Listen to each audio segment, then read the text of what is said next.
तो यार, मेरे जैसे हर एक इंट्रोवर्ट का सपना होता है कि शहर में ज़ॉम्बी एपोक्लिप्स हो जाए और मैं पूरे सुनसान पड़े शहर पर अकेले राज करूं। सोचकर ही ना एक अलग सा सुकून महसूस होता है। बस अपने फ्लैट पर आराम से चिल करूं। अगर तुम भी ऐसा सोचते हो तो यकीन मानो, ये मनहवा सबसे बेहतरीन है हम जैसे लोगों के लिए जो अकेलेपन में भी अपनी दुनिया खोज लेते हैं।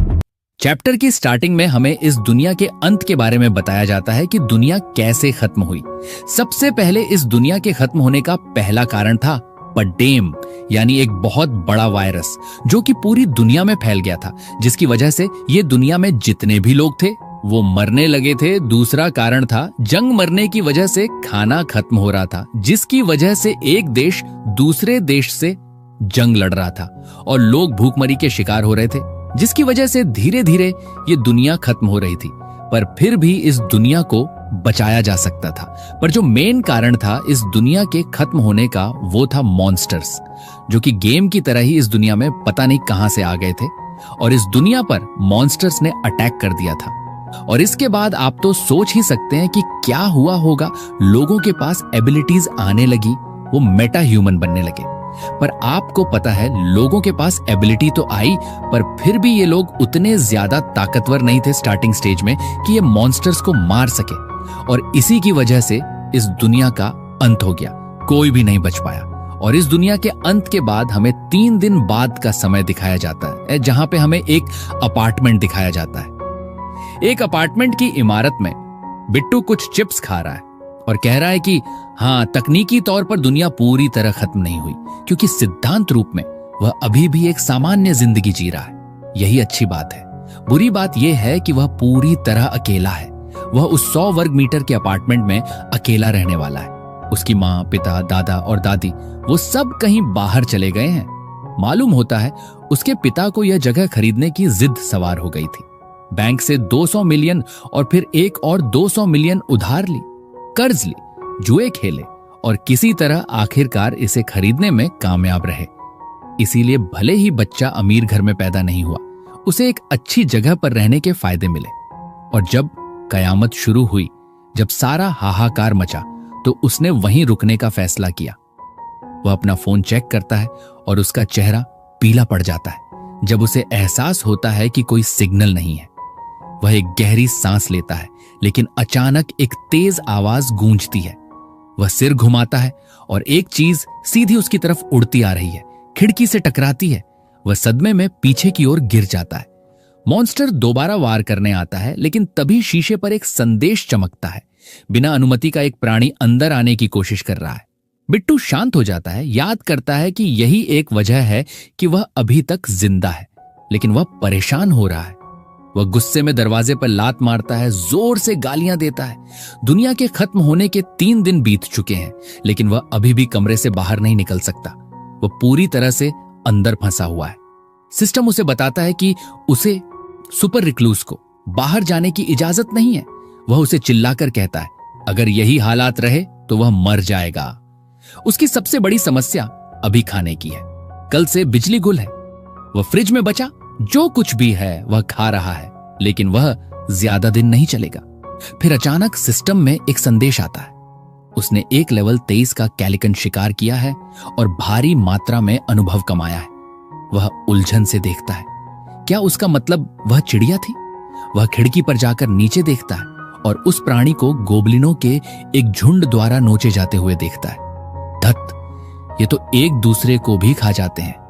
बिट्टू को एहसास होता है कि ऐसा इसलिए हुआ होगा क्योंकि मॉन्स्टर सीधे उसके अपार्टमेंट से टकराया था। इसके अलावा उसे एक नया स्किल मिलता है जो कहता है कि आसपास का लूट कुछ शर्तों को पूरा करता है और कुछ गणना शुरू करता है।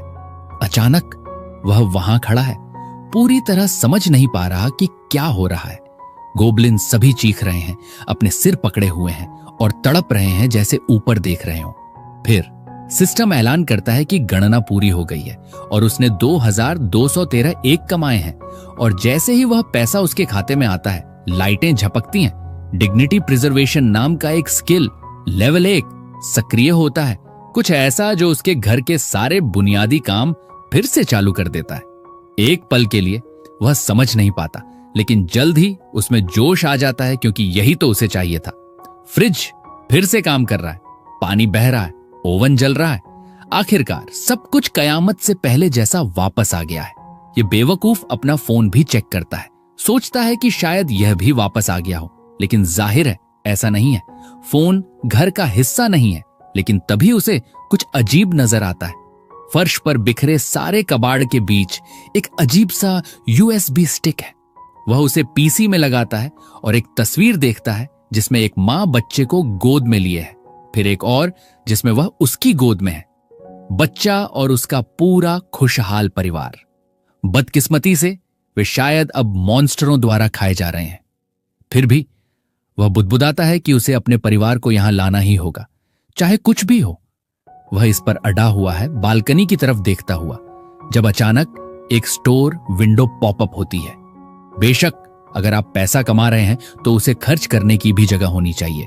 वह उस संदेश को देखता है जिस पर लिखा है आइटम लिस्ट देखें। यह समझने की कोशिश कर रहा है कि क्या हो रहा है। फौरन उसे एहसास होता है कि यह उन मॉन्स्टरों से मिले पैसों से जुड़ा होगा। वह दरवाजा फिर से खोलने की कोशिश करता है, लेकिन सिस्टम दोहराता है कि लास्ट रिक्लूज बाहर नहीं जा सकता। जैसा उसने सोचा था, इससे कोई फर्क नहीं पड़ता कि उसका लेवल कितना बढ़ गया है, वह अभी भी बाहर नहीं निकल सकता। केवल एक चीज जो वह पक्के तौर पर जानता है वह यह है कि अगर वह मॉन्स्टरों का शिकार करता रहा तो वह लेवल अप करता रहेगा और नई काबिलियतें हासिल करता रहेगा। शायद आखिरकार उसे एक ऐसी काबिलियत मिल जाए जो उसे घर से बाहर निकलने दे। लेकिन असली सवाल यह है कि वह जहां है वहां से मॉन्स्टरों को कैसे मारे। फिर आसपास उड़ते हुए उन प्राणियों और नीचे नोचे जा रहे शव को देखकर उसे एक आइडिया आता है। वह रसोई में जाता है, पानी से एक बोतल भरता है, अपना हाथ बाहर निकालता है और उसे बाहर फेंक देता है। कम से कम चीजें तो घर के सुरक्षा चक्र के पार फेंकी जा सकती थीं। तभी वह पास पड़ा एक छोटा डंबल उठाता है और उससे अपनी किस्मत आजमाने का फैसला करता है। लेकिन जब वह उसे पकड़े हुए है तो उसे कुछ चीखने की आवाज सुनाई देती है। नीचे देखता है तो गोब्लिन एक दूसरे पर चिल्लाते हुए दिखते हैं, जो उसके द्वारा मारे गए चिड़िया के टुकड़े उठाए हुए हैं। वे जाने वाले हैं और वह चिल्लाता है, अरे अब भागते नहीं दिखना। हे भगवान, इस बच्चे पर कोई घात लगाकर हमला कर दिया गया है या कुछ और। वह उसे फेंकता है और निशाने को सीधा जमीन पर गिरा देता है। रुको, नहीं, ठहरो। मालूम चलता है कि उसने चिड़िया के शव पर वार किया था। मैंने तो एक पल के लिए सोचा कि बिट्टू वाकई चीटिंग कर रहा है। समस्या यह है कि अब उसके पास फेंकने के लिए सिर्फ एक डंबल बचा है। जब वह सोच रहा होता है कि वह दोबारा कोशिश करने के लिए बहुत कमजोर है, गोब्लिन अचानक उसे देख लेते हैं। वे ऊपर देखते हैं, आंखें मिलती हैं और सीधे उसकी इमारत की ओर दौड़ पड़ते हैं। वह एक पल के लिए सहम जाता है, लेकिन जल्दी से समझ जाता है शायद यह बुरा नहीं है। वह स्टोर इंटरफेस खोलता है और लिस्ट आइटम पर क्लिक करता है। सिस्टम उसके डंबल को 6,991 की कीमत वाली चीज के रूप में रजिस्टर करता है, बिल्कुल वही कीमत जो उसने ऑनलाइन खरीदते समय चुकाई थी। शायद यह रिक्लूज शॉप असल में दुनिया की कीमतों को दर्शाती है, इसीलिए वह 2 और खरीदने का फैसला करता है और वे सीधे उसके सामने आ गिरते हैं। अब उसके पास अपने फेंकने के हुनर को आजमाने का एक तरीका है। ऊपर से वह एक और फेंकता है और इस बार वह सीधे एक गोब्लिन की खोपड़ी पर जा लगता है। यह सिर्फ 3 किलो का है, लेकिन हे, न्यूटन का नियम काम करता है। वह चीज तुरंत मर जाती है और उसे एक और 3,301 मिलता है। चारों तरफ खून बिखर जाता है, जमीन लाल हो रही है और बाकी गोब्लिन घबराकर चीख रहे हैं। बिट्टू तो ऊपर से उन पर बमबारी शुरू कर चुका है। 3 और डंबल बुलाता है, एक उठाता है, फेंकता है, खोपड़ी पर एक और साफ वार। एक और 2500 सिक्के जमा होते हैं और ऐसे ही उसे एक और स्किल मिलता है, द वेयर हाउस। यह दरअसल एक वैकल्पिक आयाम था जहां वह चीजें जमा कर सकता था। फौरन वह यह देखने के लिए कि यह कैसे काम करता है, इसे खोलने का फैसला करता है। सिस्टम पूछता है कि क्या वह कुछ स्टोर करना चाहता है और वह हाँ कहता है। तीनों कॉल डंबल गायब हो जाते हैं। फिर वह उन्हें वापस मंगाने के लिए कहता है और ऐसे ही वह सीधे उसके हाथ में वापस आ जाता है। तभी उसे नजर आता है कि उसके पास 2 मिलियन एक है। कोई आश्चर्य नहीं कि वह लगभग 16,001 चीजें खरीद पाया है। और अब जब वेयरहाउस काम कर रहा है, उसे एक और आइडिया आता है। एक पल में सबसे ऊपरी मंजिल चमकने लगती है। सिस्टम प्रकट होता है और वह उसे डंबल बुलाने का आदेश देता है। अचानक सैकड़ों की तादाद में वे उसके सामने प्रकट हो जाते हैं।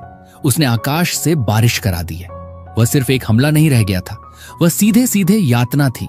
यातना। वे बेचारे गोबलिन वहां बेवकूफों की तरह खड़े पूरी तरह कुचले गए हैं। सब कुछ तुरंत मर जाता है।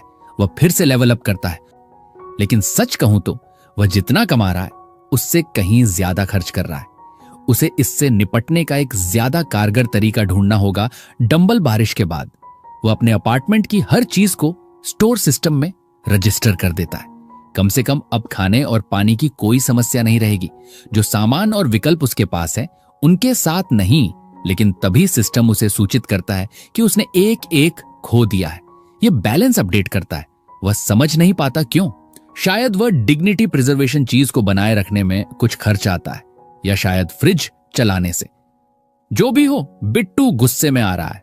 उस डंबल बारिश के बाद बेशक गोबलिन वहां से चले गए। वे इतने बेवकूफ नहीं हैं कि वहीं ठहरे रहें। तब से वह सिर्फ 2 और मार पाया है। यह मुश्किल होता जा रहा है क्योंकि उसे शिकार करने के लिए प्राणियों की जरूरत है। लेकिन आसपास देखता है तो सिर्फ शव बचे हैं। उसे एक नई तरकीब चाहिए। बहुत अच्छा होता अगर एक और बेवकूफ कैलिकन अचानक ही आ जाता, तो उसके शव आसपास गिरते और शायद दूसरे मॉन्स्टर मांदे की तलाश में आते। और बच्चे का बड़ा मुंह है, क्योंकि जैसे ही वह यह कहता है, एक आकाश से उड़ता हुआ आता है और उसे काटने की कोशिश करता है। वह भागता है, दिमाग में डर के साथ, लेकिन साथ ही वह सोच रहा है कि शायद भगवान ने उसे अभी तक नहीं छोड़ा है। वह वापस अंदर भागता है, सीढ़ी से कुछ बांधता है, उसे बाहर सेट करता है और किनारे पर लटका देता है। यह एक छोटा शीशा है। इस तरह प्राणी अपना प्रतिबिंब देखता है और उस पर हमला करने के लिए सीधे झपटता है। बच्चा पागलों की तरह जश्न मनाता है क्योंकि मॉन्स्टर सुरक्षा चक्र से टकराता रहता है। उसे लगता है कि अब तक वह चीज मर चुकी होगी, लेकिन अजीब तरह से वह अचानक गायब होने से पहले अपने पंख फड़फड़ाता रहता है। वह ऊपर देखता है और वह अजीब चीज वहां मंडराती हुई देखता है। उसका मुंह चौड़ा खुला है, सीधे उसे घूर रही है।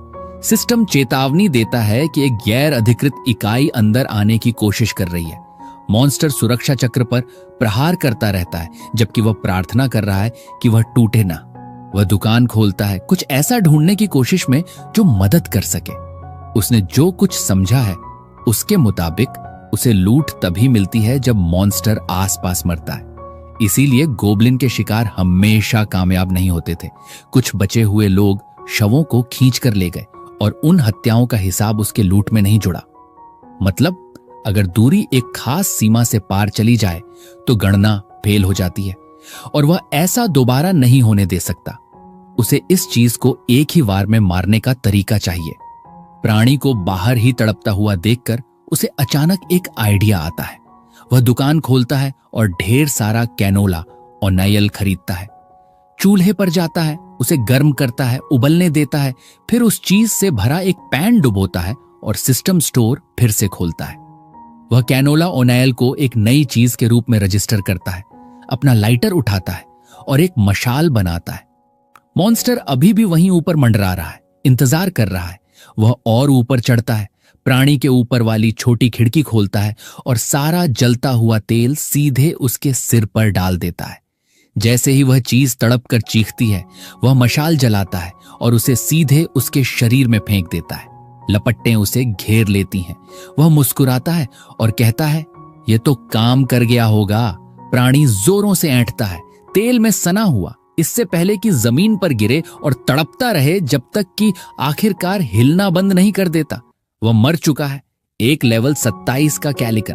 उसका लेवल 2 बार उछलता है और उसे नई काबिलियतें मिलती हैं। फिर सिस्टम लूट की गणना पूरी करता है 9 मिलियन 1। खुद बिट्टू भी स्तब्ध है। ये कैलाकन मारने में बहुत मुश्किल होंगे, सिवाय इसके कि आप अपने छोटे से गुप्त घर के अंदर से चीटिंग कर रहे हो। फिर सिस्टम अचानक ऐलान करता है कि कुछ शर्तें पूरी हो गई हैं और इलाका विस्तार शुरू होगा। पूरी जगह हिलने लगती है और उसे समझ नहीं आता कि क्या हो रहा है। अचानक एक अजीब सी ऊर्जा, लगभग जैसे वह उल्टे रंगों से बनी हो, उसे घेर लेती है। बच्चा अपना सिर पकड़ लेता जब यह डरावनी ऊर्जा फैलती है और किसी तरह वह अपने से नीचे वाली मंजिल पर रहने वाले एक परिवार को महसूस करने लगता है। वह अभी भी पूरी तरह हैरान है कि क्या हो रहा है जब वह अजीब ऊर्जा गायब हो जाती है। फिर सिस्टम उन लोगों को रजिस्टर करता है। वे सभी एक ही उपनाम साझा करते हैं, ट्रॉय। जाहिर है चूंकि वे एक परिवार हैं। वहां है हैमजुन पिता, ताइवान मां, नान बेटियों में से एक और स्वान दूसरी बेटी। हे भगवान, लगता है मां उन नामों के साथ रचनात्मक महसूस कर रही थी और जाहिरा तौर पर वे नागरिकों के रूप में मान्यता पाने की शर्तों को पूरा कर चुके हैं। सिस्टम पूछता है कि क्या वह उन्हें नागरिकता देना चाहता है। बिट्टू हिचकिचाता है, सोचता है कि अगर वह ना कहता है तो क्या होगा। सिस्टम समझाता है कि बिना नागरिकता वाले किसी को भी घर से निकाल दिया जाएगा। उसे एहसास होता है कि यह क्रूर होगा। उन्हें वहां बाहर फेंकना मॉन्स्टरों के हाथों निश्चित मौत के मतलब होगा। चूंकि यह सिर्फ एक परिवार है, वह उन चारों को नागरिकता देने का फैसला करता है। फौरन सिस्टम पुष्टि करता है कि यह हो गया है और उसे एहसास होता है कि वह एक अविश्वसनीय दर से नई शक्तियां हासिल कर रहा है। इस नई नागरिकता प्रणाली के साथ उसे अल्टीमेट आइज नाम की कुछ चीज भी अनलॉक होती है। घर के अंदर कुछ भी उसकी नजर से बच नहीं सकता। अब वह सोचता है कि क्या यह किसी तरह नागरिकों से जुड़ा है। फिर सिस्टम उसे दिखाता है कि उसके पास मालिक की घोषणाएं हैं। कोई भी उसकी अनुमति के बिना घर में नहीं आ सकता। वह नागरिकता मेन्यू खोलता है और 4 रजिस्टर्ड परिवार के सदस्यों को देखता है, लेकिन तभी उसे कुछ और नजर आता है। वहां कुल मिलाकर लगभग 600 लोग सूचीबद्ध हैं। क्या बात है, यह तो पागलपन है। यह तो एक सच्चा सिमुलेशन गेम जैसा है। अब वह थोड़ा घबरा गया है। 600 बहुत ज्यादा है, लेकिन वह यह भी देखता है कि वह जितना उम्मीद कर रहा था उससे कहीं ज्यादा लोगों को संभाल सकता है। वहां अनुभव वितरण, विश्वास स्तर और यहां तक कि मिशन असाइनमेंट भी हैं। ओह, यह तो और दिलचस्प होता जा रहा है। बिट्टू को एहसास होता है कि वह नियंत्रित कर सकता है कि वे उसके साथ कितना अनुभव साझा करते हैं। यह शायद वास्तव में मजबूत बनने की असली चाबी हो सकती है। उत्साहित होकर वह चेक करता है कि वह किस तरह के मिशन दे सकता है। मालूम चलता है कि वह उन्हें खुद लिखता है, समय सीमा तय करता है, इनाम तय करता है, यहां तक कि सजा भी। इसीलिए वह एक बनाता है, एक गोबलिन का शिकार करो। समय सीमा 180 घंटे, इनाम अनुभव की एक छोटी राशि, सजा कोई भी फेल नहीं हुआ है। वह हिचकिचाता है, इस पर विचार करता है। इनाम छोटा है, लेकिन क्या हो अगर उसने एक सजा जोड़ दी, शायद कुछ गंभीर जैसे असफलता पर मौत। धत, बिट्टू तो एकदम से 0 से 100 पर पहुंच गया। वह सिर हिलाता है, ना कहता है और मिशन रद्द कर देता है। लेकिन तभी उसे कुछ एहसास होता है, उसके नागरिक किसी भी वक्त मर सकते हैं अगर वह चाहता। सिद्धांत रूप में वह उन्हें एक असंभव काम दे सकता है और उनके पास कोई रास्ता नहीं है। उसे समझ आने लगता है कि उसकी शक्तियां वास्तव में कितनी गहरी हैं। वह फिर से अपनी अल्टीमेट आइज सक्रिय करता है और अपने आसपास हो रही हर चीज को देख सकता है। मां पूछ रही है, जान हम क्या करें? पिता जवाब देता है, हमें पानी चाहिए, सब प्यास से मर रहे हैं। वह कहती है कि वह जानती है, लेकिन पूछती है, हमें पानी कहां से मिलेगा? वह जवाब देता है, पास में एक किराना स्टोर है, बड़ा वाला, शायद वहां कुछ बचा हो। छोटी बेटियां रोने लगती हैं, मम्मी मुझे प्यास लगी है, पानी लाने के लिए डैडी को बाहर भेज दो। बेचारा आदमी वहीं सुन रहा है। वे बच्चे तो बेरहम हैं। अपने कांपते हुए पैरों के बावजूद वह आत्मविश्वास से बोलने की कोशिश करता है, अपने पिता पर भरोसा रखो, मैं यह कर लूंगा। पत्नी को उसके अभिनय पर जरा भी भरोसा नहीं है। फिर बिट्टू अपनी दृष्टि शक्ति बंद कर देता है और एहसास करता है कि हालात उसने सोचा था उससे भी बदतर हैं। वह सिस्टम शॉप खोलता है और अपने आंकड़े चेक करता है। उसके पास कुछ पॉइंट्स बचे हैं और वह सोचता है कि क्या वह उन्हें वेयरहाउस को अपग्रेड करने में इस्तेमाल कर सकता है। उम्मीद करता है कि इससे नई सुविधाएं अनलॉक होंगी। वह अपग्रेड की पुष्टि करता है। उसके साथ जिन चीजों को वह सूचीबद्ध कर सकता है उनकी संख्या बढ़कर 20 हो जाती है और हर चीज पर 10% की छूट लागू हो जाती है। उसके पास अभी भी 2 पॉइंट्स बचे हैं। समझदारी इसी में होगी कि उन्हें डिग्निटी प्रिजर्वेशन या दुकान में लगा दिया जाए, क्योंकि बाद में उसे और भी ज्यादा नागरिक मिल सकते हैं। वह दुकान को लेवल 3 पर अपग्रेड करता है और अब वह 40 चीजें सूचीबद्ध कर सकता है और एक नई सुविधा अनलॉक करता है, आइटम रिस्टोरेशन। पुरानी घिसी पिटी चीजों को बिल्कुल नया बनाने की क्षमता, बिल्कुल इसके लायक। वह दुकान फिर से खोलता है, कुछ पानी और कुछ संतरे मंगाता है, और जो उसे लगता है कि उसका आखिरी डिग्निटी पॉइंट है, उसका इस्तेमाल इलाके के प्रिजर्वेशन को अपग्रेड करने में करता है। उसकी योजना है कि पड़ोसियों को बिजली और पानी मुहैया कराया जाए, क्योंकि आप जानते हैं यह बाद में सौदेबाजी के लिए एक अच्छा जहाज बन सकता है। इसी बीच पिता जाने के लिए तैयार हो रहा है, लेकिन इस आदमी के कपड़ों को देखो। अरे यार, ऐसा मत करो, अपने परिवार को देखो। तुम उन्हें ऐसे ही पीछे छोड़कर जा रहे हो। लेकिन वह वैसे भी चला जाता है। सब लोग डैडी बाहर जा रहे हैं, लेकिन चिंता मत करो, वह जल्दी लौट आएंगे। लड़कियां ही थीं जो पहले पानी के लिए रो रही थीं, और अब वे घबरा गई हैं, पूछ रही हैं कि क्या वह सच में जा रहे हैं। वह उन्हें चिंता न करने के लिए कहता है। वह पानी और खाना लेकर जल्दी लौट आएगा, लेकिन जाहिर है वे डरी हुई हैं, बाहर के मॉन्स्टरों के बारे में चीखती हैं। फिर हमें एक फ्लैशबैक दिखता है। लड़कियां खेल के मैदान में एक छोटा सा रेत का महल बना रही थीं, जब अचानक गोबलिनों का एक झुंड आ गया। वे बिजली की तरह भागी। किस्मत से उनके माता पिता ठीक समय पर पहुंच गए, उन्हें उठाया और बचा लिया। असली हीरो वे दोनों। अब गोबलिनों से उस मुठभेड़ को याद करके पिता फिर से पूरे शरीर में कांप रहा है। मां लड़कियों से रोना बंद करने के लिए कहती है, जबकि वह गहराई से जानता है कि यह आखिरी बार हो सकता है जब वह उन्हें कभी देख पा रहा है। और ठीक उसी पल कोई उनके दरवाजे पर आता है। बाहर से एक आवाज माफी मांगती है और उनसे कहती है कि कृपया दरवाजा खोलें। आदमी अपना गोल्फ क्लब कसकर पकड़ता है। यह पता लगाने की कोशिश कर रहा है कि वहां कौन है। यह कोई मॉन्स्टर या उससे भी बुरा कुछ हो सकता है, लेकिन जो भी हो, मुझे यकीन है कि यह बिट्टू है, यह जांचने के लिए कि इमारत में कोई और भी जिंदा है या नहीं। पिता सतर्क रहता है, वार करने को तैयार, जबकि बच्चे शुक्र है कि पूरी तरह बेवकूफ नहीं है, अपना मुंह ढक लेते हैं, आवाज न निकालने की कोशिश कर रहे हैं। फिर दरवाजा खुलता है। पिता, जिसे मॉन्स्टरों से लड़ने के लिए बाहर जाना था, हमला करने के बजाय अपने परिवार को बचाने के लिए पीठ फेर लेता है। अरे यार, दुश्मन का सामना करो। अगर तुमने नहीं किया तो तुम पहले मरोगे और फिर बाकी सब भी। उसकी किस्मत अच्छी है, ये बस बिट्टू है, एक दोस्ताना खाने का एक बैग लिए वहां खड़ा है। वह अपना परिचय किम जून के रूप में देता है। वह बिट्टू जो बगल में रहता है। परिवार हैरान, भावुक, यहां तक कि कल्पना करो कि आप अपनी मौत की ओर चलने वाले हैं और अचानक ये बच्चा ठीक वही लेकर आ जाता है जिसकी आपको जरूरत थी। पिता अवाक है, बैग को देखता हुआ। क्या संतरे? पानी? वह अपने भ्रमित परिवार की तरफ देखता है। जाहिर है उन्हें इसकी सख्त जरूरत है और मना करने का कोई कारण नहीं है। पिता यही सोचता है, इसीलिए वह बिट्टू को अंदर बुलाता है। बेटियां बहुत शक्की हैं, हालांकि बिट्टू को तिरछी नजर से देखती हैं, जबकि वह बता सकता है कि उन्हें उस पर बिल्कुल भरोसा नहीं है, लेकिन वह वास्तव में प्रभावित है। परिवार ने अपनी खिड़कियों को ब्लैकआउट पर्दे से ढक दिया था और सब कुछ अंधेरा और शांत रखा था।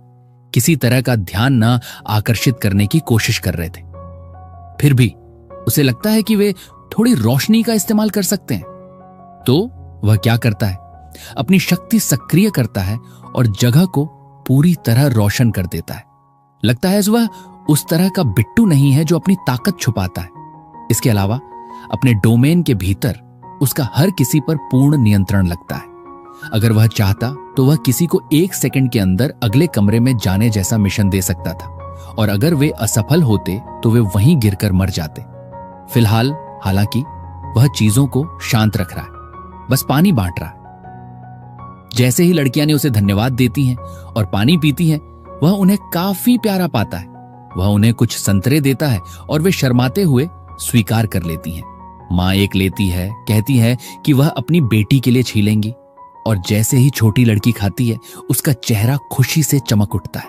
चूंकि पहली बेटी ने पहले ही खा लिया था, दूसरी को एहसास होता है कि मेरी बेवकूफ बहन नहीं मरी तो यह मेरे लिए भी सुरक्षित है। मम्मी, मुझे एक दो। वह पूरी तरह से प्यारी और हंसमुख हो जाती है। इसके साथ उन सभी नए नागरिकों का विश्वास स्तर बढ़ जाता है। वफादारी प्रणाली सक्रिय होती है और सोयोन की वफादारी 30 पार कर जाती है। सून सबसे छोटी बेटी है और चूंकि वह 30 पार कर गई, अब उसे एक वासल के रूप में रजिस्टर किया जा सकता है। तभी उसे स्क्रीन पर कुछ और नजर आता है। उसका विश्वास स्तर 57 है, लेकिन एक विकल्प भी है जिस पर निष्कासित लेबल लगा है। बिट्टू इससे ज्यादा खुश नहीं दिखता। वह एक बार में सिर्फ 10 वासल रख सकता है और ऐसा लगता है कि यह सुविधा महत्वपूर्ण होने वाली है। वह ऐसे लोग चाहता है जो वास्तव में उसके आदेशों का पालन कर सकें। हालांकि पिता की वफादारी अभी भी 31 पर अटकी हुई है। यह एक समस्या है। उसे उस आदमी को और भरोसा दिलाने की जरूरत है। इसीलिए जब पिता उसे धन्यवाद दे रहा होता है, बिट्टू कहता है कि यह ठीक है और उसे बरामदे में जल्दी बातचीत के लिए आमंत्रित करता है। बाहर उसने पूछा कि क्या आदमी को नागरिकता मिली, और वहां में सिर हिलाता है। कहता है कि एक छोटी सी विंडो पॉपअप हुई और पूरे परिवार को लगभग 30 मिनट पहले मिल गई। बिट्टू पूछता है कि उस दौरान कुछ खास हुआ, और आदमी समझाता है कि वे कुछ देर के लिए अपने शरीर नहीं हिला पा रहे थे। तभी बिट्टू एक प्रस्ताव रखने का फैसला करता है। वह यंग जून से कहता है कि वह उसे वह शांतिपूर्ण जीवन वापस दिला सकता है जो उसके पास पहले था। वह गारंटी दे सकता है कि कोई भी मॉन्स्टर उनके घर पर कभी हमला नहीं करेगा। पिता को यह विश्वास नहीं होता कि पूछता है कि क्या ऐसा कुछ संभव भी है। बिट्टू उसे आश्वासन देता है कि है। अब पिता सतर्क है। वह जानता है कि इस दुनिया में कोई मुफ्त का लंच नहीं होता। तो पकड़ क्या है? बिट्टू इसकी चाशनी नहीं चढ़ाता। वह कहता है कि मौत का जोखिम है। फिर भी आदमी सिर हिलाता है। वह कोशिश करने को तैयार है। उन्हें बस खाने और पानी की जरूरत है, और वह पहले से ही उसके लिए अपनी जान जोखिम में डालने को तैयार है। हाँ, वह तो बेवकूफ की तरह मरने को भी तैयार है अगर ऐसा आए। फिर बिट्टू ने उल्लेख किया कि उसने पहले एक गोल्फ क्लब देखा था और पूछता है कि इसकी कीमत कितनी थी। आदमी कहता है, मुझे नहीं पता, शायद 4 या 5 लाख। बिट्टू जैसे, धत, यह बिल्कुल कारगर नहीं है, बहुत महंगा। अगर यह सिर्फ धातु का एक टुकड़ा होता तो इसकी कीमत कहीं कम होती। इसीलिए वह फैसला करता है कि इसे रजिस्टर करने लायक नहीं है, क्योंकि उसकी एक सीमा है कि कितनी चीजें जोड़ी जा सकती हैं, और जैसे जैसे वह लेवल अप करेगा, नई चीजें रजिस्टर करना और भी मुश्किल होता जाएगा। पिता उलझन में दिखता है, सोच रहा है कि उसने कीमत के बारे में पूछा भी क्यों। बिट्टू इसे टाल देता है, कहता है यह कुछ नहीं है, बस जिज्ञासा है। फिर वह पूछता है कि क्या आदमी को वह दिन याद है जब मॉन्स्टर पहली बार दिखाई दिए थे। जेन कहता है, हाँ, यह एक वीकेंड था और यह डरावना था। बिट्टू सोचता है कि यह स्पष्ट है, जो लोग घर पर रुके थे वे शायद बच गए। उसे यह भी एहसास हुआ है कि कम स्तर के गोब्लिन वयस्क इंसानों से कहीं ज्यादा कमजोर हैं। केवल एक चीज जो उन्हें खतरनाक बनाती है वह यह है कि वे बड़े समूहों में चलते हैं, लेकिन यही बात इंसानों के लिए भी कही जा सकती है। इसीलिए बिट्टू की योजना अब सरल है। पहले एक सेना बनाओ। फिर वह ह्यानजुन से कहता है, अब से तुम मेरे साथ आओगे, हम और बचे हुए लोग ढूंढने जा रहे हैं। कुछ देर बाद उसने देखा कि ह्यानजुन का उस पर भरोसा बढ़ गया है। अभी एकमात्र व्यक्ति जो अभी भी उस पर भरोसा नहीं करता है वह मां है। परिवार को एक साथ देखकर बिट्टू मदद नहीं कर सकता, लेकिन सोचता है कि वह अपने परिवार को भी वापस लाना पसंद करेगा। लेकिन तभी उन्हें कुछ सुनाई देता है, कराह, चीख, अजीब आवाजें। वे बाहर देखते हैं और नीचे लोगों का एक समूह गोबलिनों से लड़ रहा है। समस्या यह है कि वह उनकी मदद कैसे करे। उसके पास केवल डंब बारिश और जलते तेल के हमले हैं। नीचे के लोग अपनी पूरी ताकत झोंक रहे हैं। एक आदमी एक गोबलिन के सिर पर बेसबॉल फेंकता है, उसे टक्कर मारकर उड़ा देता है। एक और लड़की एक के सिर में सीधे 2 तीर मारती है। डेड सेंटर, धत। इसी बीच बल्ले वाला आदमी आगे बढ़ता है और एक और गोबलिन का सिर तोड़ देता है। बाकी लोग घबरा जाते हैं और अपनी जान बचाने के लिए भागने लगते हैं। यहां से निकलो, धत तेरे की। वे सबको मार रहे हैं। लड़ाके अपने गठन में बने रहते हैं, अपनी जमीन पकड़े हुए, ऊर्जा का विकिरण करते हुए। लेकिन तभी लड़कियों में से एक को कुछ आता हुआ महसूस होता है। वह अपना धनुष खींचती है, निशाना लगाती है और रुकती है। क्या यह चिप्स का एक पैकेट है? ऊपर से वह किसी बिट्टू को अपनी ओर हाथ हिलाते हुए देखती है। वह जैसे, यह अजीब बच्चा कौन है? जबकि बिट्टू खुशी खुशी वापस हाथ हिलाता रहता है। फिर कोई उसके दरवाजे पर दस्तक देता है। ये हेमजिन एक बॉक्स लीक हुए हैं। बिट्टू उसे धन्यवाद देता है, लेकिन जैसे ही आदमी अंदर कदम रखने की कोशिश करता है, वह सीधे एक अदृश्य बाधा से टकरा जाता है। सिस्टम तुरंत एक संदेश पॉपअप करता है कि वह योग्य नहीं है और घर में नहीं आ सकता। आदमी उलझन में है और सच कहूं तो बिट्टू भी है। शायद कोई भी उसकी जगह में नहीं आ सकता, या शायद सिर्फ वे जो वासिल के रूप में रजिस्टर्ड हैं। ह्योंगजिन इसे नजरअंदाज करने का फैसला करता है और बस वह बॉक्स दे देता है जिसमें हथियार के रूप में इस्तेमाल होने वाली कोई भी चीज भरी हुई है। ठीक इसके बाद बिट्टू सिस्टम खोलता है और पानी की 5 बोतलें और इंस्टेंट नूडल्स के 5 पैक मंगाता है। आप सोचते हैं कि वह उन्हें पिता को देने वाला था, लेकिन इसके बजाय वह उसे इमारत के प्रवेश द्वार पर रखने के लिए कहता है। ह्यानजिन हिचकिचाता है, कहता है कि यह जोखिम भरा है, लेकिन बिट्टू समझाता है कि गोबलिन केवल दिन के दौरान ही ज्यादा घूमते हैं। जाहिर है असली योजना उस समूह को आकर्षित करने की है जिसे उसने पहले देखा था, वे जो वास्तव में लड़ना जानते थे। खाना मुहैया कराकर वह एक ऐसा व्यक्ति बन जाता है जिसकी लोग प्रशंसा करते हैं, शायद पूजा भी करते हैं। इसीलिए वह योंगजुन से कहता है कि उसके पास एक योजना है और उसे बस इसे करने की जरूरत है। आदमी सहमत होता है, ये मुश्किल नहीं है, और उसे फिर से धन्यवाद देता है। फिर बिट्टू मिशन विंडो खोलता है और उसे एक आधिकारिक कार्य सौंपता है।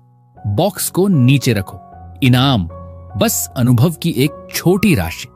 हेजुन इसे उलझन में देखता है, लेकिन यह एक गेम में लेवलअप सिस्टम जैसा बहुत लगता है। बिट्टू पुष्टि करता है कि यह मूल रूप में वैसा ही है और जोड़ता है कि हुंगजुन वर्तमान में लेवल 9 पर है।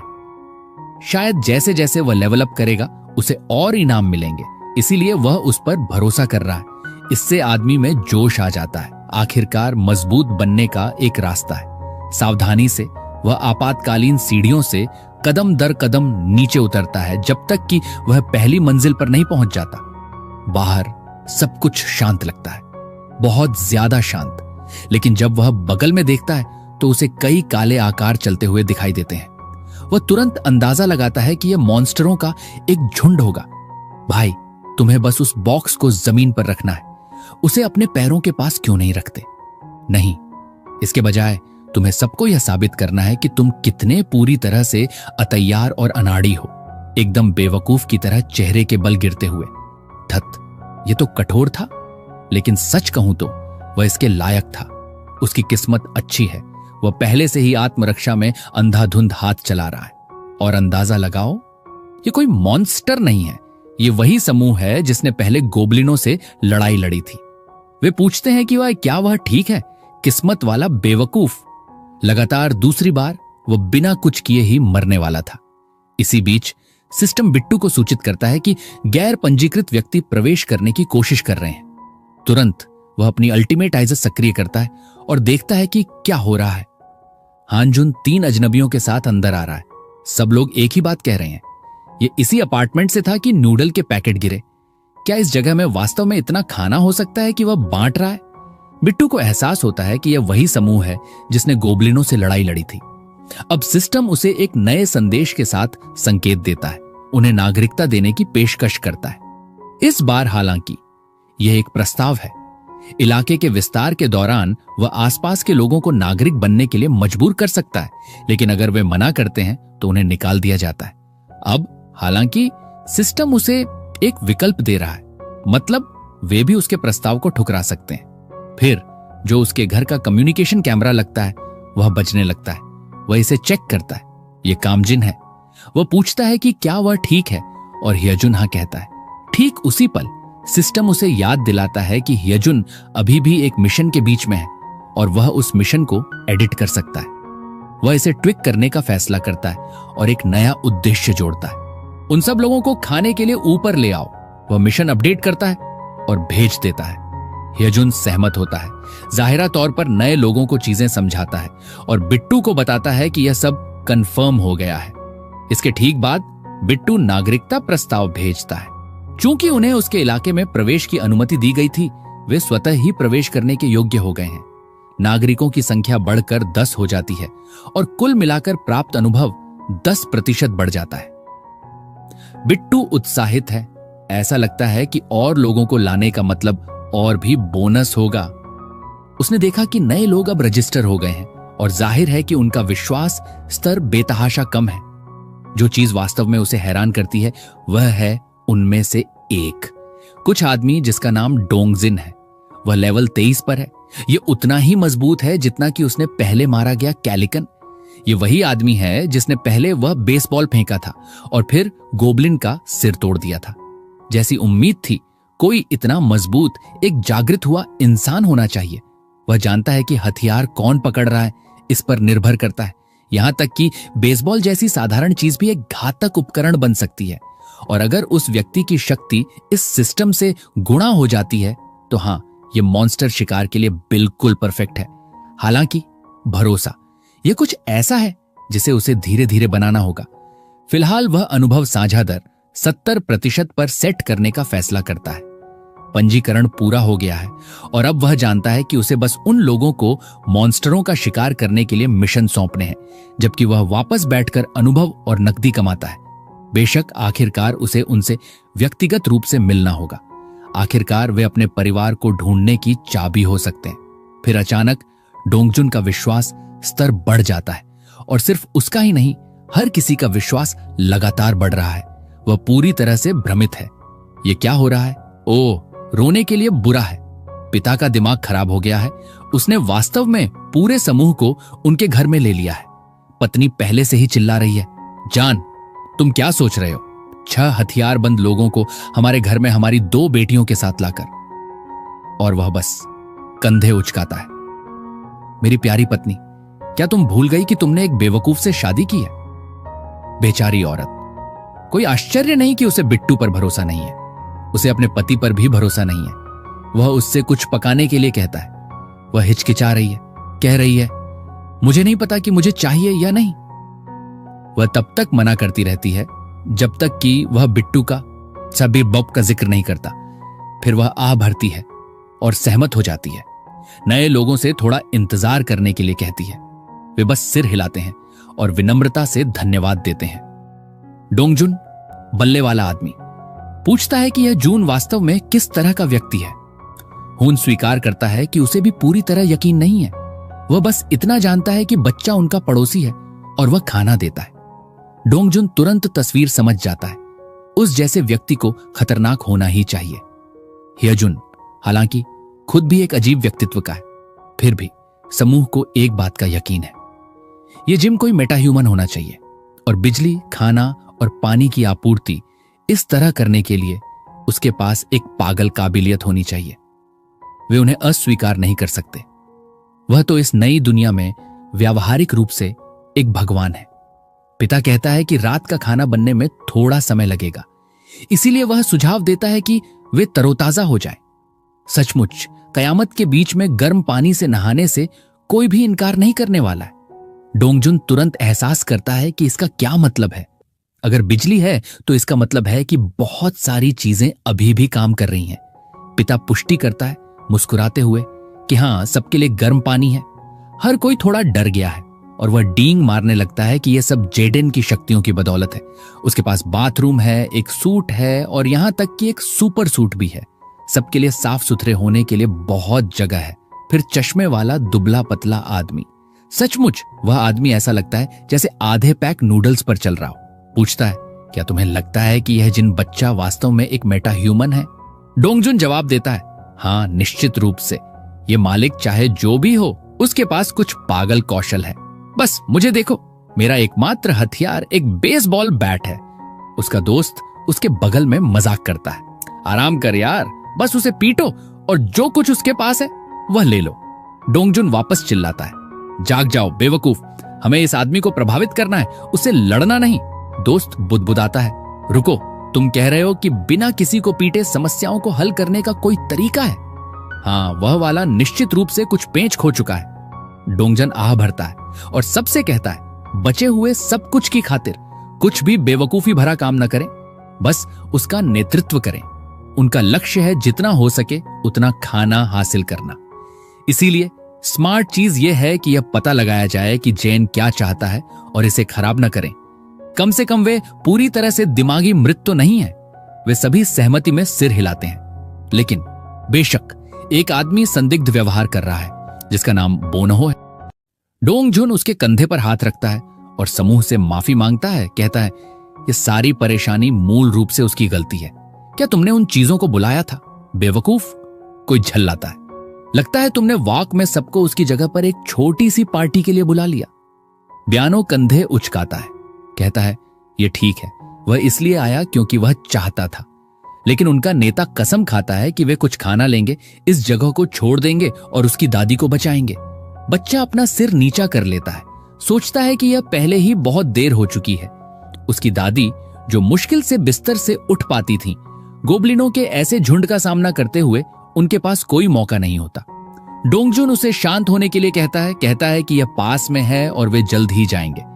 लेकिन बच्चा आश्वस्त नहीं दिखता। तभी सबको एक अजीब आवाज सुनाई देती है और दरवाजा धीरे धीरे खुलने लगता है।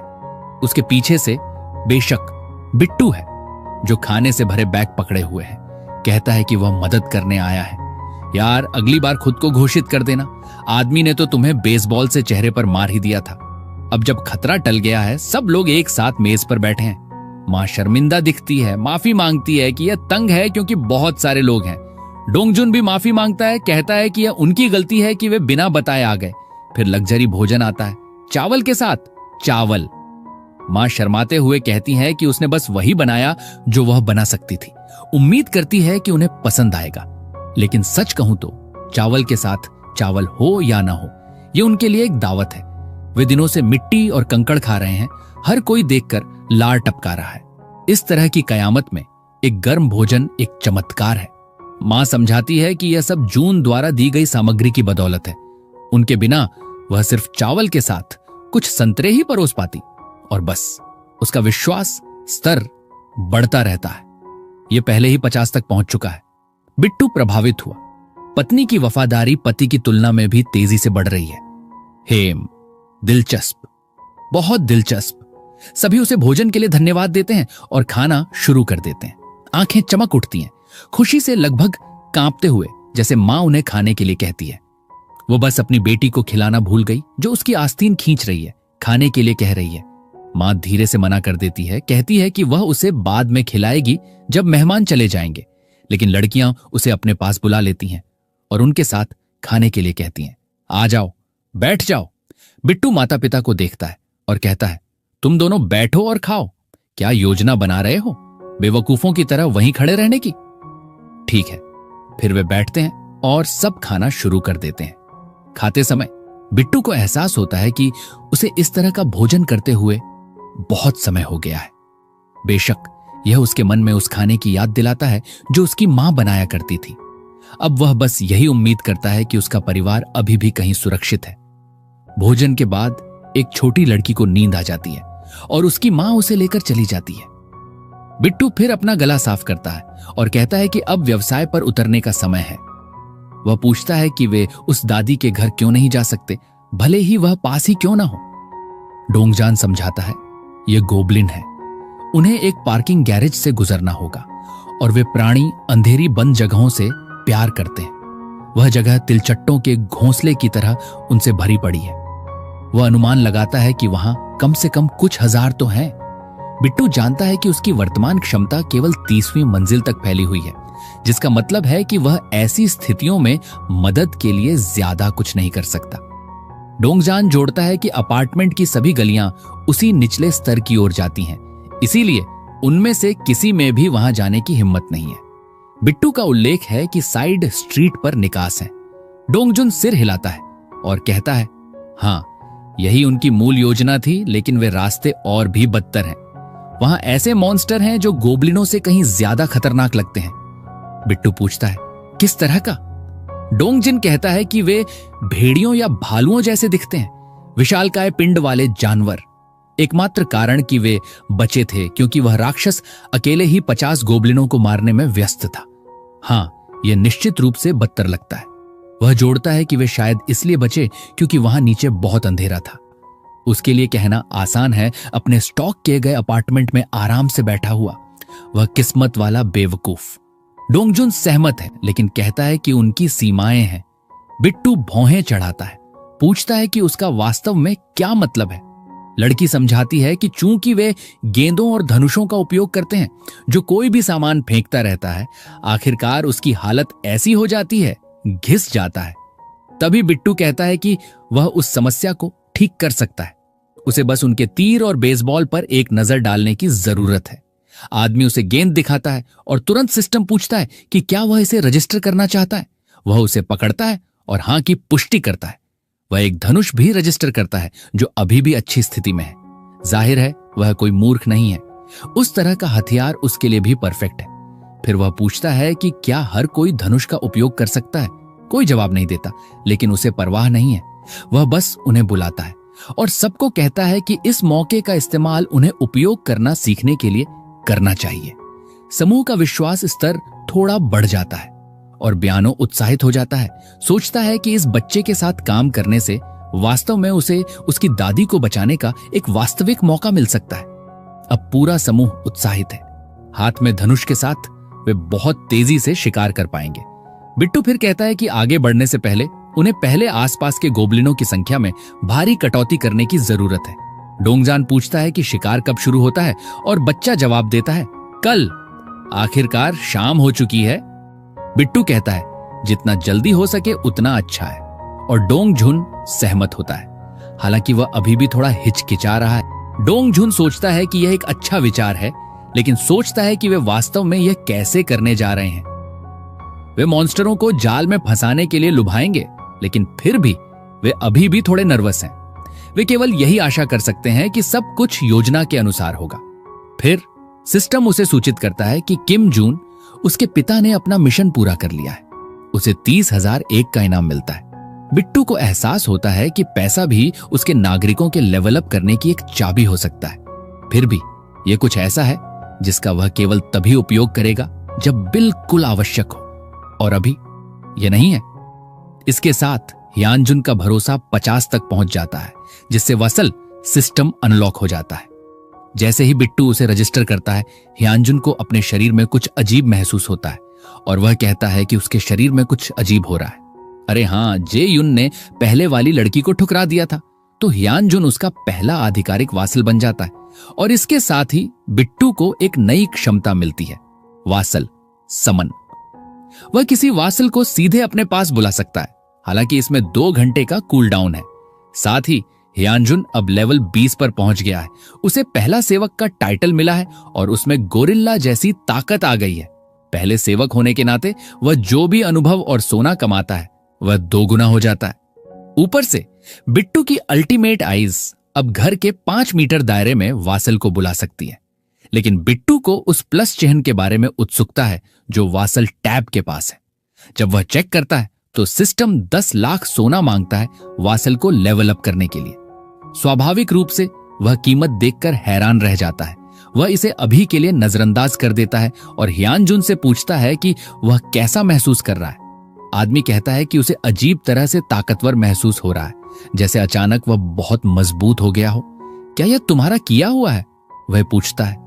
बिट्टू मुस्कुराता है और पुष्टि करता है कि हाँ, यह उसने ही किया। पिता आश्चर्य करते रहते हैं, कहते हैं कि उन्हें तो ऐसा लग रहा है जैसे वे कई साल छोटे हो गए हों। बिट्टू हंसता है और कहता है कि चूंकि ऐसा है तो वे भी मिशन में शामिल होंगे।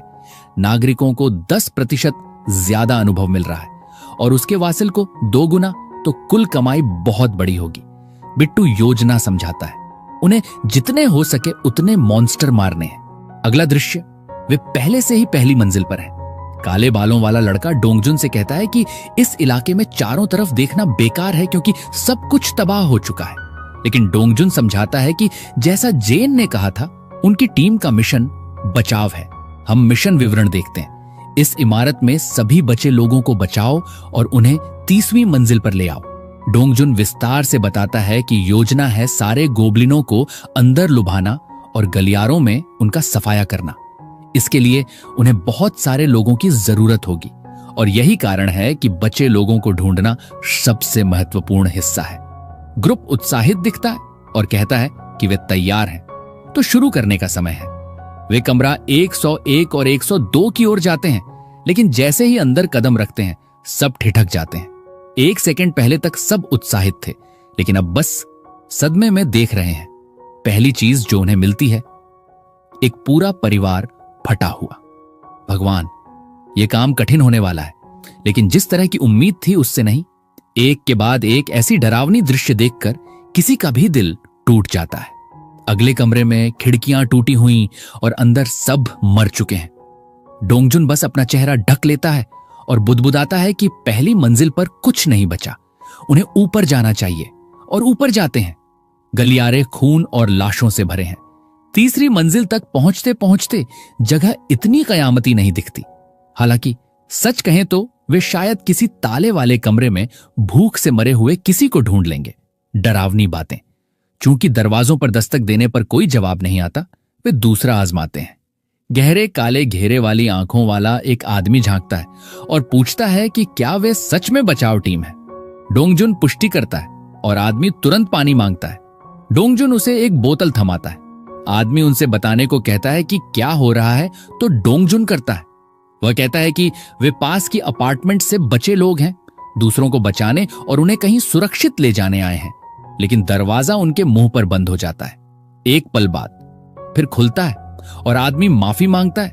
कहता है कि वह बस पैरानॉइड है, लेकिन अब से वह उन पर भरोसा करेगा। डोंगजुन उससे हाथ मिलाता है, अपना परिचय देता है और गयोंग और हिरेन को उसे 30वीं मंजिल तक पहुंचाने को कहता है। यह जोखिम भरा कदम है, 2 लड़कियों को उसे ले जाने भेजना। आदमी हिचकिचाता है, पूछता है कि वे इमारत छोड़ने की बजाय ऊपर क्यों जा रहे हैं। तभी उसका बेटा दौड़ता हुआ बाहर आता है, चिल्लाता है कि आखिरकार हेलीकॉप्टर आ गए सबको बचाने। लड़कियां जल्दी से समझाती हैं कि कोई हेलीकॉप्टर नहीं है, लेकिन ऊपर खाना और गर्म पानी है। उसकी बेटी भी बाहर आती है, उत्साहित पूछती है कि सच है, और वे कहती हैं कि हाँ। ये सुनकर बच्चे अपने पिता से समय बर्बाद न करने और उनके साथ चलने की भीख मांगते हैं। वह समझ जाता है कि वह बहस नहीं कर सकता और सहमति देता है। अब नागरिकों की संख्या 40 हो गई है। ऊपर से कुल अनुभव और सोने की कमाई 90% बढ़ गई है। यह पागलपन है। बिट्टू रोमांचित है कि उसके पास अब 40 लोग हैं। भले ही ज्यादातर बूढ़े हैं, लड़ाई के लिए आदर्श नहीं, लेकिन वह फिर भी अच्छा इंसान है। जितना हो सके सबकी मदद करना चाहता है। डोंगजुन रिपोर्ट करता है कि यही सब वे ढूंढ सके। कुल संख्या यही है। उन्होंने 1 से 29 तक हर मंजिल चेक की। कई पहले से मर चुके थे, लेकिन कुछ लोग अभी भी अपने अपार्टमेंट्स में जिंदा थे। बिट्टू उनकी तारीफ करता है, सोचता है कि ह्यानजुन का अपार्टमेंट अब भरा हुआ होगा, लेकिन यह काफी होना चाहिए। वह अपनी अल्टीमेट आइजन सक्रिय करता है और देखता है कि सब मेहनत से काम कर रहे हैं। कुर्सियां ढो रहे हैं, रस्सियां लगा रहे हैं, केबल खींच रहे हैं, टैंक ले जा रहे हैं। वह सिर हिलाता है, कहता है, परफेक्ट। गोब्लिन हंट का दूसरा चरण शुरू करने का समय है। गलियारे में डोंगजुन सबको इकट्ठा करता है और योजना समझाता है। उनका लक्ष्य है नीचे छिपे गोब्लिनों को लुभाना। पहले वे पार्किंग गैरेज के B1 सेक्शन में जाएंगे। 2 ग्रुपों में बटेंगे। एक प्राणियों को लुभाएगा, दूसरा उन्हें मार गिराएगा। उसके बाद वे और गहराई में छिपे हुए साफ करेंगे। B2F पर चश्मे वाला लड़का स्पष्ट सवाल पूछता है, अगर गोब्लिन हमारी उम्मीद से कहीं ज्यादा हो तो? अगर वे अलग थलग न हो तो? अगर हम उन्हें लुभाने में असफल रहे तो? अगर हम लाशों के नीचे फंस गए तो? तीरंदाज लड़की उसे डरपोक होने से मना करती है। वह कहती है कि वह हर एक मॉन्स्टर के सिर में तीर गाड़ देगी। वह कहता है कि वे ज्यादा आत्मविश्वासी हैं और तभी स्वाभाविक रूप से उन्हें आप पीछे से हल्की गुर्राहट सुनाई देती है। वे मुड़ते हैं और वे वहां हैं। लड़की तुरंत प्रतिक्रिया देती है, अपना धनुष खींचती है और 2 साफ हेडशॉट छोड़ती है। एम्बोट लेवल एक्यूरेसी। स्लेजहैमर वाला लड़का अगला दौड़ता है, उसकी खोपड़ी के टुकड़े कर देता है। ये लोग सच में अच्छे हैं, वाकई अच्छे। फिर चश्मे वाला लड़का पूछता है कि उसने दिया गया धनुष क्यों नहीं इस्तेमाल किया, और तभी उसे एहसास होता है कि वह बिना धनुष के लड़ने का आदी हो गया है। लड़की उनसे कहती है कि देखो, क्योंकि गोब्लिन की लाशें घुल रही हैं। ये निश्चित रूप से जेन की क्षमताओं में से एक और है। सबको उत्साहित देखकर डोंगजुन उन्हें आगे बढ़ने और B1 की ओर जाने को कहता है। बामू अब मुस्कुरा रहा है। शायद यह बच्चा वाकई उसकी दादी को बचाने का जवाब है। कई नागरिकों का भरोसा बढ़ता जा रहा है, जबकि बिट्टू अपने कमरे में बैठकर सब कुछ मॉनिटर कर रहा है। उसका इरादा सिर्फ बैठकर देखने का नहीं था, लेकिन आखिरकार यही चीजों को मैनेज करने का सबसे अच्छा तरीका है। फिर बांगो, जो अपनी दादी की तलाश में है, आखिरकार 50 भरोसा अंक तक पहुंच जाता है। इसका मतलब है कि अब उसे वासल के रूप में रजिस्टर किया जा सकता है। जहां तक बिट्टू का सवाल है, जितने ज्यादा वासल उतना बेहतर। लेकिन कुछ उसका ध्यान खींचता है। बाएं हो का भरोसा 55 है, लेकिन वफादारी 88। अजीब लेकिन बुरा नहीं। वह उसे तुरंत रजिस्टर करने का फैसला करता है। अब B1F में तीर हर दिशा में उड़ रहे हैं, चारों तरफ अराजकता। और अब जब बांगो जागृत हो गया है, उसे ताकत का एक झोंका महसूस होता है। सब उसकी ओर मुड़ते हैं, उलझन में, सोचते हैं कि क्या हो रहा है। यहां तक कि गोब्लिन भी अंधे लगते हैं। अंधेरे में अनगिनत आंखें चमकती हुई दिखाई देती हैं, जिससे गोब्लिन चीखते हैं और अपने सिर ढक लेते हैं। डोंग जिन कहता है कि उसे कोई अंदाजा नहीं कि क्या हो रहा है, लेकिन जो भी है ये काम कर रहा है। उसे इसका फायदा उठाना चाहिए और उन्हें खत्म कर देना चाहिए। लड़कियां और तीर छोड़ती हैं, साफ हेडशॉट, और उनमें से एक ने तो ट्रिपल शॉट भी मारा, पूर्ण सटीकता। फिर भी गोब्लिन बहुत ज्यादा है। पूरी भीड़ अब दौड़ रही है, जगह को भर रही है। सब घबरा रहे हैं, चिल्ला रहे हैं कि गोब्लिन उम्मीद से कहीं ज्यादा है। शायद B2 वाले ऊपर आ गए हैं। वे एक दरवाजे से दौड़ते हैं और उसे बंद करने की कोशिश करते हैं, लेकिन कई गोब्लिन के हाथ दरवाजे में फंस जाते हैं, जंगली तरह से पंजे मारते हुए। वे दरवाजे को उन पर पटकते हैं, हड्डियां कुचलते हैं, लेकिन दर्जन भर गोब्लिन अभी भी अंदर धकेलने की कोशिश कर रहे हैं। तभी हेमुन सबको पीछे हटने को चिल्लाता है। वह अपनी गोरिल्ला ताकत क्षमता सक्रिय करता है और एक जोरदार धक्के से दरवाजा बंद कर देता है।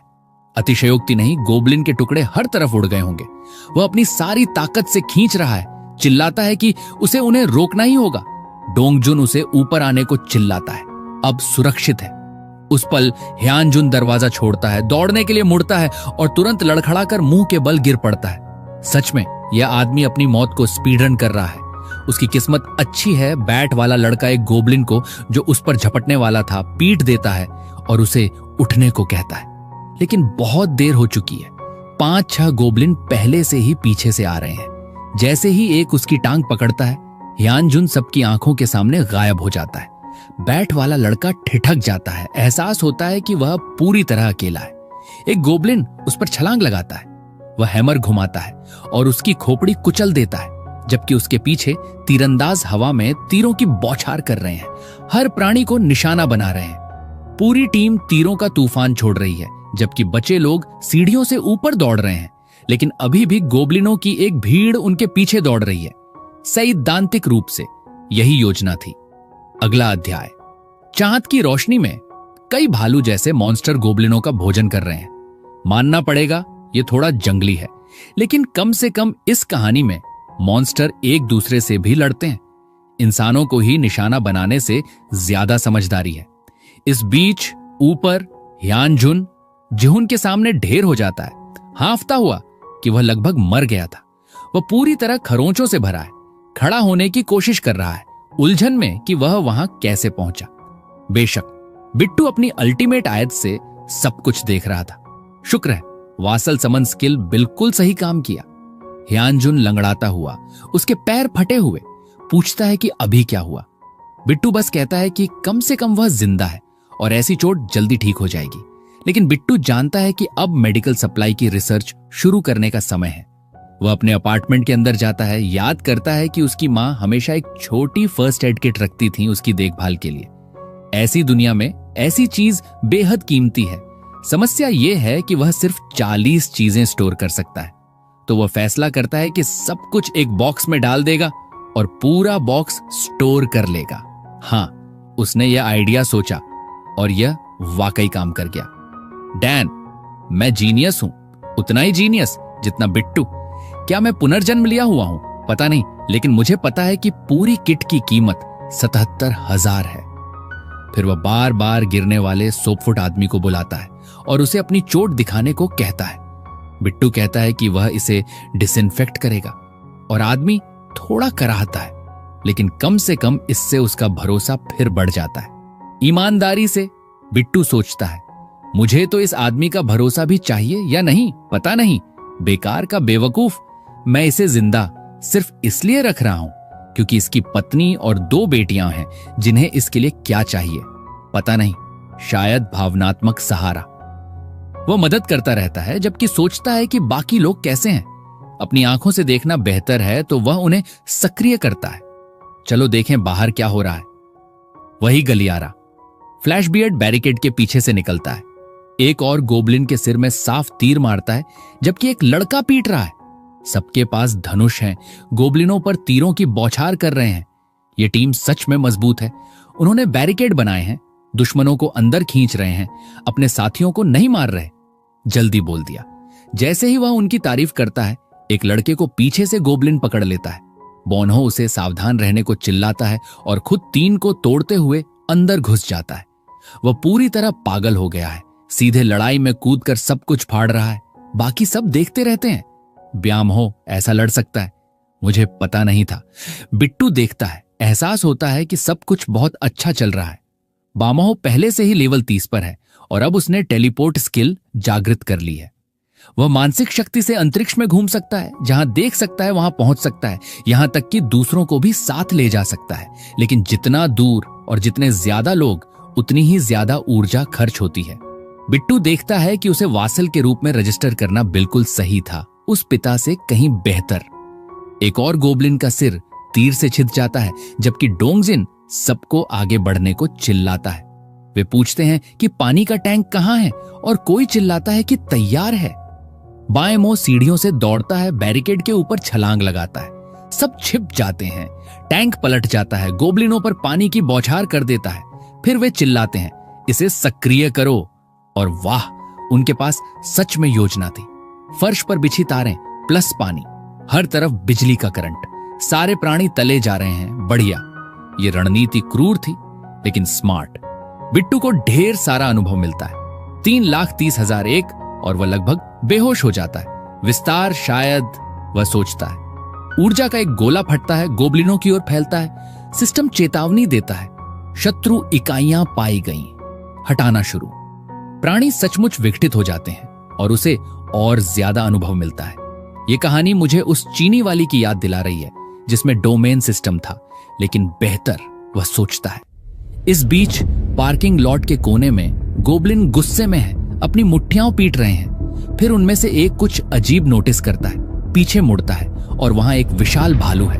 वह उन्हें खाना शुरू कर देता है। गोबलिन घबरा जाते हैं, चीखते हुए जैसे भालू उन्हें पंजों से फाड़ता है, फेंक देता है। बेचारे प्राणियों के पास कोई मौका नहीं। पार्किंग लॉट अराजकता में बदल जाती है। गोबलिन चीख रहे हैं, भालू लाशें हर तरफ फेंक रहा है, लेकिन अब गोबलिन भालू की गर्दन चेहरे पर काट रहे हैं। यह एक असली झगड़ा है। उसे जबड़े पर, सिर पर काटा जा रहा है और भालू पागल हो जाता है। सब कुछ फट जाता है। फिर अचानक क्या? भालू को नागरिकता मिल गई और भालू के अंदर एक औरत थी। प्रिय भगवान, मैं इसे तुम लोगों पर छोड़ता हूं। जो भी इतना बहादुर हो इसे संभालने के लिए आगे बढ़ो। मैं बाहर हूं। बिट्टू अभी भी हिल गया है। ओह, क्योंकि वह सब कुछ होते देख रहा है और सोच रहा है कि वह कौन है। ओह, यानजू लेवल 33, 9 भरोसा अंक और महान भालू की क्षमता रैंक ए। बिट्टू हैरान है और फिर कुछ सुंदर होता है। तो बस भाइयों, आज की वीडियो में इतना ही था। और हां, तुम सबको एक बात बताना चाहता हूं, मेरे चैनल पे स्ट्राइक आ चुकी है यार। इसी वजह से मैं फिलहाल नई वीडियो अपलोड नहीं कर पा रहा हूं। लेकिन सच बताऊं, अभी मुझे तुम सबकी सबसे ज्यादा जरूरत है, तो प्लीज वीडियो को लाइक करना। और पार्ट 2 जल्दी ही आएगा। इस बार और भी धमाकेदार होगा। साथ ही बताना कि मैं अपने वीडियो में क्या सुधार कर सकता हूं और वीडियो कैसी लगी वो भी कमेंट में जरूर बताना। बाकी मैं स्ट्राइक हटवाने के लिए बात कर ही रहा हूं, तो उम्मीद है सब ठीक हो जाएगा। मिलते हैं अगले वीडियो में। तब तक के लिए बाय भाइयों, टेक केयर।